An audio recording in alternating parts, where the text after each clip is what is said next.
I am so excited to show you one of my favorite tools, and a lot of people who paint enjoy using this tool as well. It's this little thing right here. This is just a sponge. I got them in a pack. The sponge was originally about this big, and I cut them into 4, so it was a little smaller.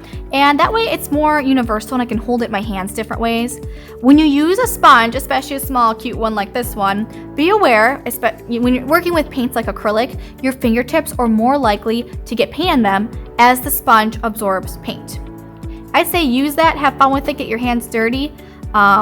Here we go. Now when we use the sponge, I like to look at its shape and even the pores and figure out, okay, what part of the characteristic of the sponge do I want reflected in my artwork that I like? You know, this one has sharp edges, it has round edges, and even those pores. I'm gonna start with something kind of in it has a little bit of everything, a sharp edge, a round edge, and even the point, just for the, for this demonstration, so you can kind of see all those things. I start by just dabbing a little bit of paint in the sponge, really gently, you don't need a lot, and then we go up and down directly like a stamp, okay? And you can space out your sponge textures however you see fit, and as the paint wears off, keep that aware, like where you want more paint, you do that area first with the sponge. Where you want less paint and more of the texture to show, do that once some of the paint has wore off. And there you can kind of see. Now, the amazing part of sponging is you get not only a good texture, but it's a great blender tool. So I'm now gonna go into green, and I'm just gonna dab, dab, dab in between some of those areas. And if you really want an area to blend, go over that area again. Always feel free to add a little white when you're working with the sponge. That gives it even more variation, okay? Now, you have to be careful with when you're working with a sponge. As an artist, sometimes we get a little bit of pattern and we get a lot of repetition.